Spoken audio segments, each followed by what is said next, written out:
ورجعنا لكم تاني اعزائنا المشاهدين، ومعانا على التليفون الاستاذ محمد بيومي خبير اللوائح المصريه والمسؤول عن ملف نادي القرن نادي الزمالك. استاذ محمد اهلا بيك. اهلا استاذ تامر، على فكره الصوت مش واضح، في اصوات ثانيه داخله فيه. طيب يا فندم حاضر، هنحاول نظبط الموضوع. ازاي حضرتك يا فندم؟ كله تمام؟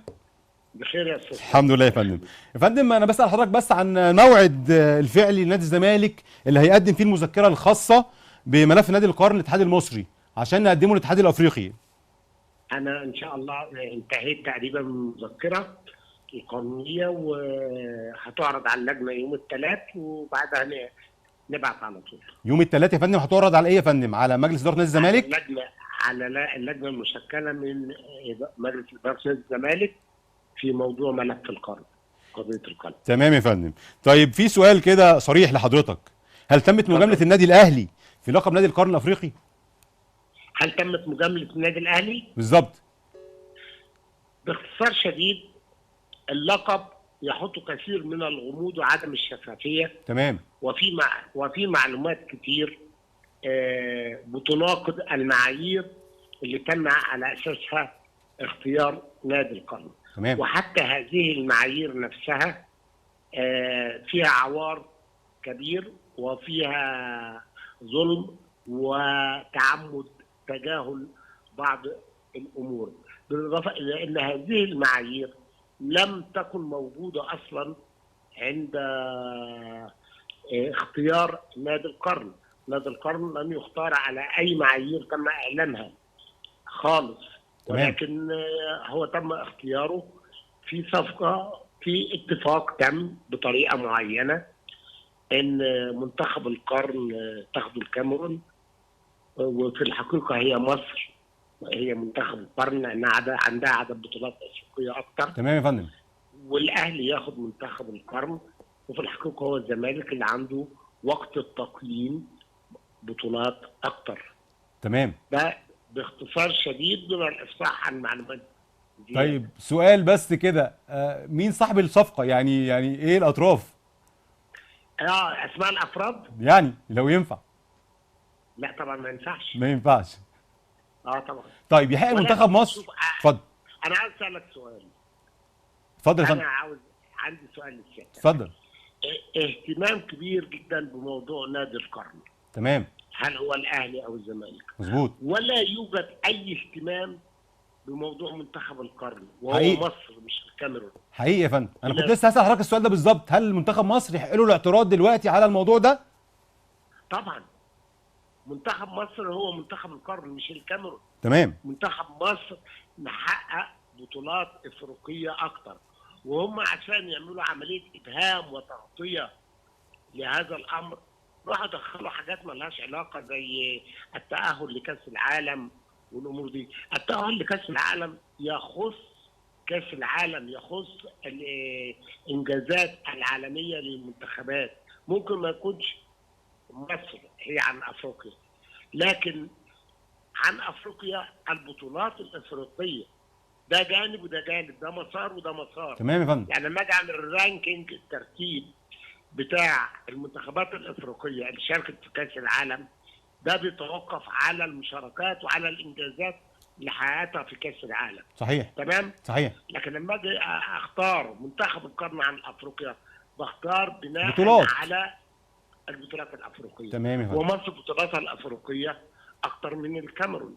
تمام. لماذا كل هذا الاهتمام الكبير جدا بقضيه الاهلي والزمالك، ولا يوجد اهتمام ببلدنا بمنتخب مصر؟ وهناك ناس مسؤولين تجاوزوا وتغاضوا عن هذا الامر لمصالحهم الشخصيه. تمام يا عشان فندم. يحققوا مصالح شخصيه. تمام. وناس مسؤولين اللي توفى واللي موجود في الساحه لا زال موجود، ولكن هذه حقيقه، ما اقول لك هي حقيقه. انجازات منتخب مصر. استاذ محمد. واسال الكابتن عبد المنعم شطه. ايوه كنت لسه هسأل حضرتك على الاسامي، حضرتك ممكن تقول لي اسامي معينه بعينها؟ نعم؟ حضرتك ممكن تقول لي اسامي معينه بعينها؟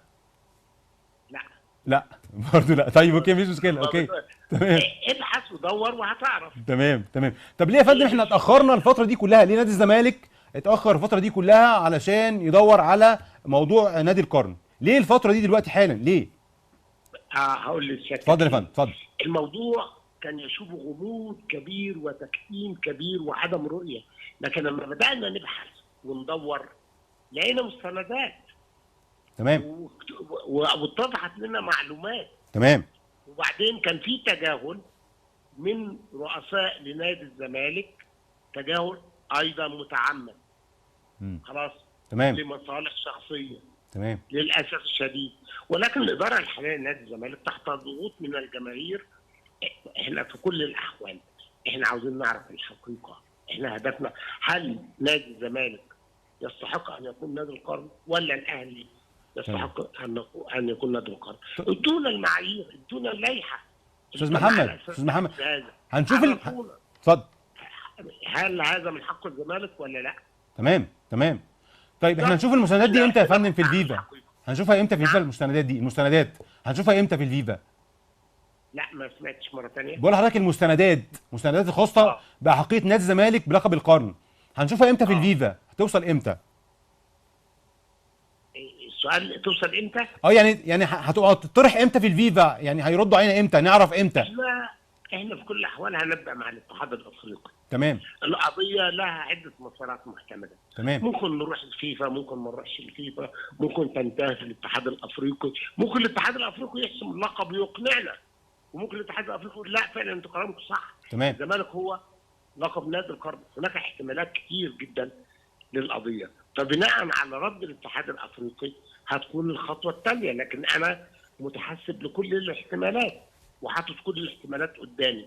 تمام. بناء على رد الاتحاد الافريقي على الشكوى المرفوعه وعلى مذكرتنا القانونيه هيكون التحرك التالي. يمكن نقتنع براي الاتحاد الافريقي ويقول لنا فعلا الاهلي هو نادي القرن. تمام كده، احنا تاكدنا. في كل الاحوال يا استاذ تامر، اتفضل يا فندم. احنا نريد ان نصل الى الحقيقه بنزاهه وشفافيه، ولكن إذا كان هناك حق لابد أن يرجع الحق لأصحابه. إذا كان النادي الأهلي هو من يستحق هنقول له ألف مبروك وتستحق وما عندناش مشكلة. إذا كان الزمالك هو صاحب الحق نحن نطالب بهذا الحق ويجب أن نسترجعه. سؤال أخير يا أستاذ محمد، سؤال أخير. في حالة رفض الاتحاد الأفريقي لطلب نادي الزمالك، هل في تصعيد؟ انت هنا بتسال في مسارات القضيه واحتمالاتها، ودي احتمالات كتير. يعني السؤال اللي حضرتك بتساله دوت تمام له 6-7 اجابات. انا مش عارف رد الاتحاد الافريقي هيكون ايه. تمام. ما ممكن الاتحاد الافريقي يرد عليه يقول لي لا الملف ده اغلق وانا مش هنظر. هسكت؟ لا مش هسكت.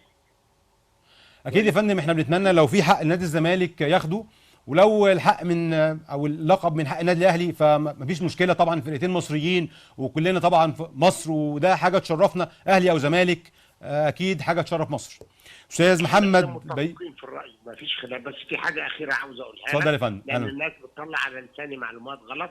انا قلت القضيه هتستغرق 1.5 سنة. 1.5 سنة؟ حضرتك بتعلن دلوقتي ان 1.5 سنة القضيه هتقعد 6 سنين. تمام تمام. ده طبعا ما حصلش مني يعني. تمام تمام يا فندم.